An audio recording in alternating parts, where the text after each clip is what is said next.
അറിയിക്കും കഥയൊന്നു കേൾക്കാൻ എൻ കൂടെ പോരാമോ ചെമ്പുഴ ദേശത്തെ കാവിലേക്ക്.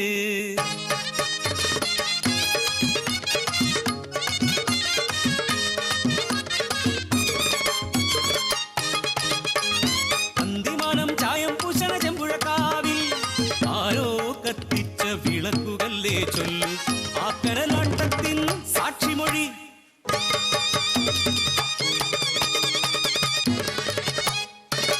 ചെമ്പുഴ ദേശത്തെ കാവിലെ കോമരം മെയ്ക്കരുത്തൊത്തൊരു കുഞ്ഞനന്ദൻ നാടിനും നാട്ടാർക്കും ഗുണം വരാനുരിയാർക്ക് തുള്ളിയുറയുന്ന കോമരം.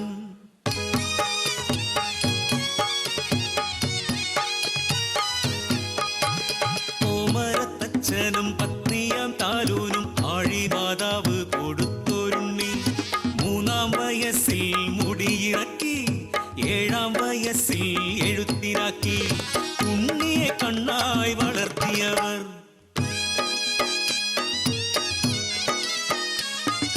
വിധി തൻ ക്രൂരമാം വിളയാട്ടത്തിൽ കോമരം ദീനത്താൽ മൺമറഞ്ഞു.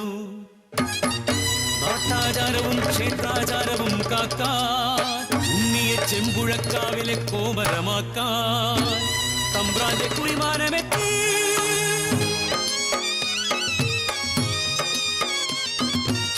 തിരുവായ്ക്കെതിരില്ലാതെ പാൽ ചൂര് മാറും മുമ്പേ ചെമ്പുഴക്കാവിലെ കോമരമായി ഉണ്ണി ജീവിതം ദേവിക്കായി ഒഴിഞ്ഞു വെച്ചു.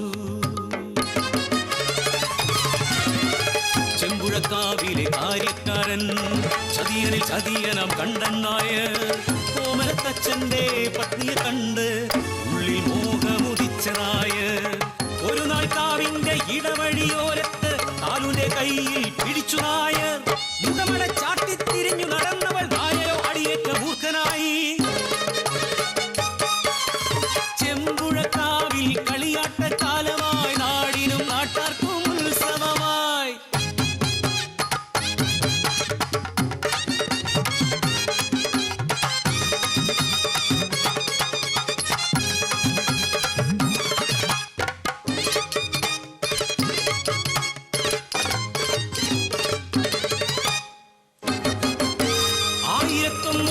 വിറകിനാൽ മേലേരി കത്തിച്ച് കനലാട്ടമാടണം കോമരവും. മനസ്സിൽ പകയുള്ള കണ്ടൻ നായർ കനലാട്ടക്കുഴിയിൽ ആഴം കൂട്ടി ആനച്ചങ്ങര ഉള്ളിൽ കെട്ടി ചതിയുടെ മേലേരി കനലൊരുക്കി. അമ്പലക്കുളത്തിൽ കുളിച്ചു മുങ്ങിയുണ്ണി പള്ളിവാളേന്തി കൂറ ചുറ്റി വെളിപാടുപോലെ ഉറഞ്ഞു തുള്ളി മേലേരിക്കരികിൽ ഓടിയെത്തി. 3 വലം വെച്ചാർത്തു വിളിച്ച് മേലേരിക്കനലിൽ പാഞ്ഞുകേറി. ചതിയാൽ തീർത്തൊര മേലേരിക്കനലിൽ പാവമാമുങ്ങി താഴ്ന്നു പോ.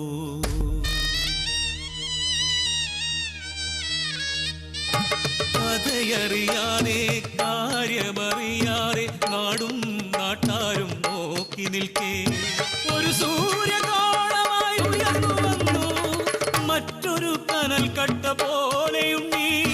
ദേവി തൻ തിരുനട മുമ്പിലെത്തി പിന്നെ കനലാറി കറുത്തൊരു കരിക്കട്ടയാ.